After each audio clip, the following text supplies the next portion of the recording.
Hello there, everybody. Joe Scott here with HigherHertz.com, and welcome to another fun-filled episode of How to Play the 5-String Banjo. Before we get started, please make sure to click the subscribe button as well as that little bell. That way we'll let you know about future videos as they come out. So let's get started. All right, so in today's episode, this is how to play the 5-string banjo. So we're just going to do a quick overview of things we've covered in previous lessons, starting with how to hold the banjo. Make sure you're comfortable. You're sitting in a straight back chair, sitting up straight. Your strap's on, banjo's looking like my banjo is here, and you'll be good to go. Okay, these things are super important to get off on a good foot here in learning this. And then the other thing, that you're comfortable, that you rest your right hand on the armrest as we've talked about in the past. You break your wrist, you mount your pinky back here by the bridge, and your ring finger if that's comfortable. All right? And it doesn't matter whether you're sitting down or standing up, the banjo should stay pretty much the same. I recommend for when you're going to be doing a lot of practicing, just go ahead and sit down. The banjo is heavy and sitting is a good way to go. All right, so we're going to start off by talking about our right hand initially, and then we'll work the left hand in a little bit later.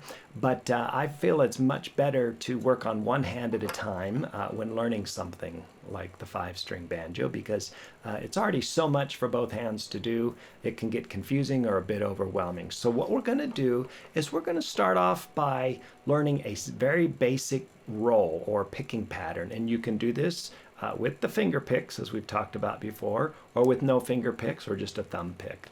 So we're going to start off by learning a picking pattern, or a roll as they call it in bluegrass banjo picking. All right, this is just a sequence of 8 notes which equals 1 measure of music. We're just going to be focusing on the right hand, and we're going to start off by hitting the 2nd string with your thumb, then the 1st string with your middle, then your thumb on the 5th string, then your index finger on the 2nd string, middle finger on the 1st string, thumb on the 5th string, then index finger on the 2nd string, and middle finger on the 1st. So this is an 8-note sequence which equals 1 measure of music. So these are what are called 8th notes.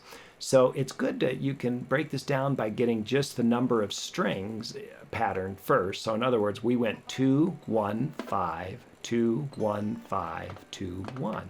Okay? 2nd string, 1st string, 5th string, 2nd string, 1st string, 5th string, 2nd string, 1st string, 2, 1, 5, 2, 1, 5, 2, 1. Then we used your thumb, middle, thumb, index, middle, thumb, index, middle. All right, so let me do that again.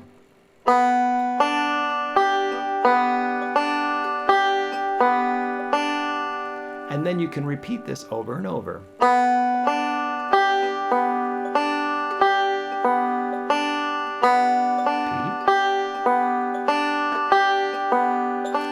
1 and 2 and 3 and 4 and 1 and 2 and 3 and 4 and. So at this point, you might want to pause the video and just sit with this for a little bit. Focus on getting it, it'll take a while, maybe several days to get it to be second nature, but the goal is just to be able to play it consistently and evenly. So you want the balance as you hit each string, whether it's with your thumb or your middle or your index, to be the same volume, and you want the timing to be very even. 1 and 2 and 3 and 4 and. And as you get faster at it,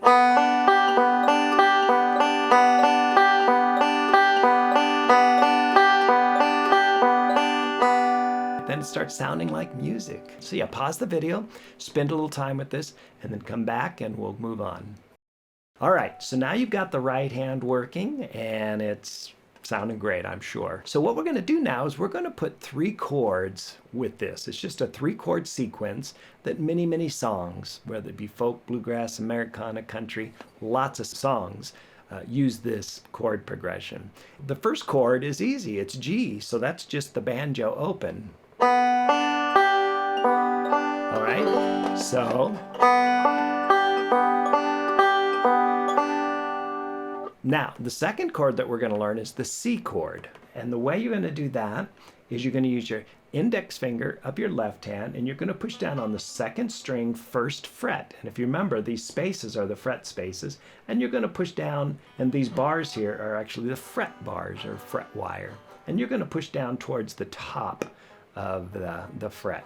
It's easier, it's less tension the closer to the fret you get, okay? So index finger, second string, first fret, and then your ring finger, first string, second fret.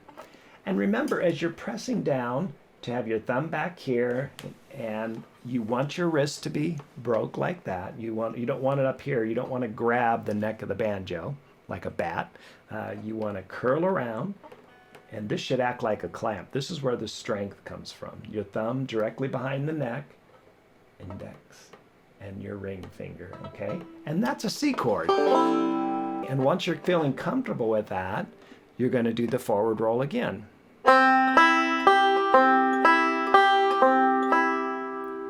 With things to keep in mind with this chord, don't push too hard as you're pushing down on these strings. If you push too hard, it's going to hurt more than it needs to.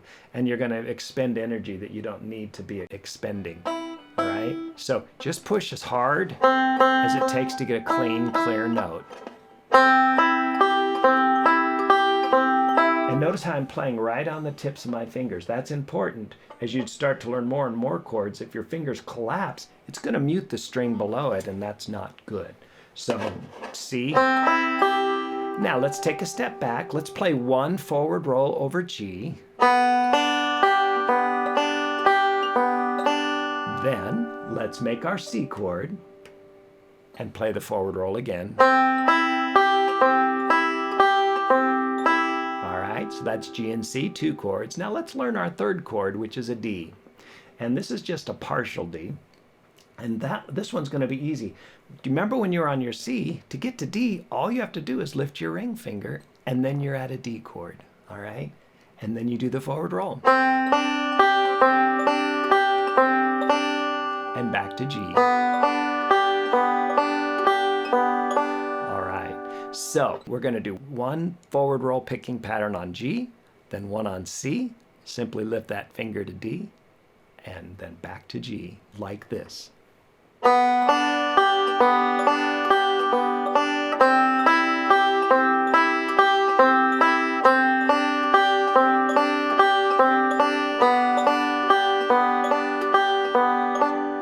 right, so that's your first song, okay? That's a standard chord progression. Just play that over and over and over.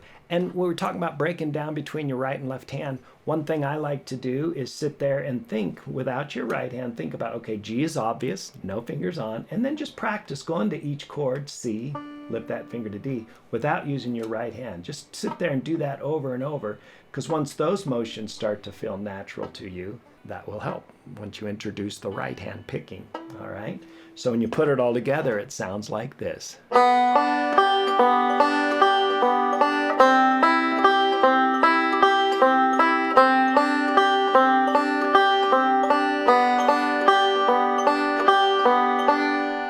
right, that's pretty, isn't it? A little faster.